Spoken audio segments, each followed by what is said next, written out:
Salam damai sejahtera para sahabat keluarga kudus yang dikasihi dan mengasihi Tuhan. Saya Romo Karolus Putranto Trihidayat, Romo Uut, hadir bersama saudara-saudari sekalian. Untuk apa? Kita bahas Maria Magdalena pada kesempatan ini. Perayaan liturginya jatuh pada tanggal 22 Juli.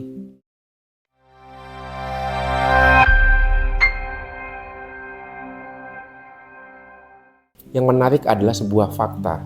Sejak tahun 2016, berdasarkan keputusan dari Paus Fransiskus, peringatan wajib Maria Magdalena diubah menjadi pesta. Wah, itu kejadian liturgi yang dahsyat itu. Karena apa? Dengan diangkatnya perayaan Maria Magdalena dari pesta wajib, peringatan wajib ke pesta, berarti Maria Magdalena itu secara liturgis selevel dengan para rasul, yang juga secara liturgis itu dirayakan sebagai pesta.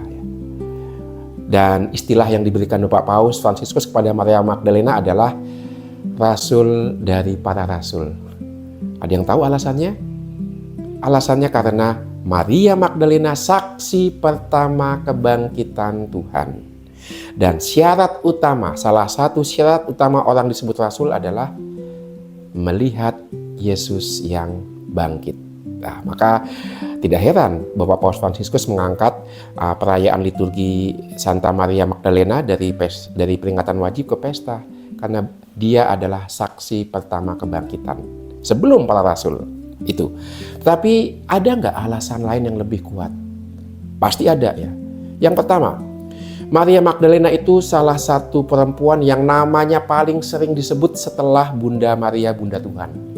Dalam tradisi Katolik, nama Maria Magdalena itu paling sering disebut, dan tidak hanya paling sering disebut, tapi juga dihormati beliau.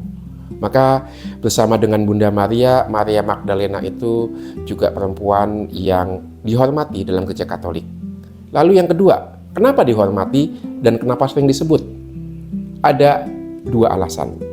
Alasan pertama, Maria Magdalena itu sudah dikatakan tadi rasul para rasul, saksi kebangkitan Tuhan. Alasan yang kedua, Maria Magdalena murid Yesus yang setia. Kenapa saya mengatakan murid Yesus yang setia? Dia mengikuti Yesus ketika mengajar, ketika mewartakan kerajaan Allah, ketika berbuat baik. Maria Magdalena ada di sana. Tapi yang lebih dahsyat lagi yang membuktikan kesetiaan Maria adalah bersama Bunda Maria, bersama dua perempuan lainnya, dia setia di bawah salib Tuhan. Nah, di sini ada lukisan salib, tapi nggak ada perempuannya ya. Ya karena di sini syutingnya di Seminari Tinggi tempat para frater ya. Jadi di bawah salib juga laki-laki adanya. Tapi kalau kita lihat Injil Yohanes, di bawah salib Tuhan ada 4 perempuan, 1 laki-laki ya. Maka lihat bagaimana Maria Magdalena menjadi role model orang beriman karena kesetiaannya sebagai pengikut Tuhan sampai di salib Tuhan, sampai di bawah salib Yesus. Itu. Maka dengan demikian kita bisa menyingkirkan juga gagasan-gagasan yang keliru tentang Maria Magdalena. Gagasan keliru yang pertama, Maria Magdalena itu perempuan yang kedapatan berzinah dalam Injil Yohanes. Bukan. Perempuan yang kedapatan berzinah tidak pernah disebut siapa namanya.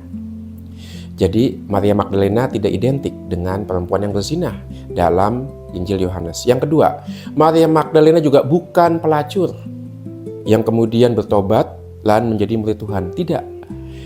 Gagasan tentang Maria Magdalena sebagai pelacur dan juga sebagai perempuan yang berzinah atau juga sebagai perempuan yang mengusap kaki Yesus dengan rambutnya itu baru muncul di abad ke-7 tahun 600-an ketika Santo Gregorius Agung mau mengundang umatnya, umat Keuskupan Agung Roma untuk bertobat dari kehidupan penuh dosa ke kehidupan sebagai pengikut Yesus yang setia. Maka diambillah cerita Maria Magdalena sebagai perempuan yang berdosa dan seterusnya. Kalau Maria Magdalena aja bisa bertobat setelah bergelimangan dosa, masa kalian tidak sanggup? Kurang lebih seperti itu ajaran Santo Gregorius Agung.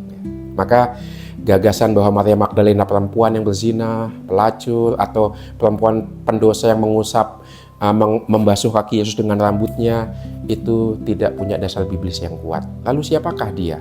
Kita tidak tahu selain Maria Magdalena yang dikisahkan dalam kitab suci. Tetapi ada seorang ahli kitab suci namanya Dominikan Crossan, dia punya teori begini. Namanya Maria dari kota Magdala, maka disebut Maria Magdalena. Apakah itu kota Magdala? Magdala adalah salah satu kota di pinggiran Danau Galilea yang sangat pesat perdagangannya karena penangkapan ikan. Maka kemungkinan besar Maria Magdalena adalah single woman, perempuan yang tidak menikah, pengusaha ikan, dan uang yang dia miliki karena ikan, hasil jual beli ikan, itu dia pakai untuk membiayai karya-karya Tuhan Yesus. Maka menarik kalau kita lihat nama Maria Magdalena disebutkan bersama dengan perempuan-perempuan lain yang ada dalam posisi kelas menengah ke atas. Istri bendahara Herodes, ya kan, ikut Yesus juga, dan perempuan-perempuan yang dari kalangan menengah ke atas. Kemungkinan Maria Magdalena itu seorang perempuan dari kota Magdala, pengusaha ikan yang sukses, yang mendedikasikan hidup dan harta bendanya untuk membantu karya-karya Yesus. Maka pada peringatan Santa Maria Magdalena ini, saya mengucapkan selamat kepada para perempuan yang setia mengikuti Yesus, yang begitu kuat imannya, bisa mengambil inspirasi dari Maria Magdalena. Dan bagi kaum pria, jangan kalah sama keberanian kaum perempuan. Masa 4 lawan 1 di bawah salib Tuhan. Maka kita semua dalam pesta Maria Magdalena diundang untuk menjadi pengikut Yesus yang setia. Tuhan memberkati.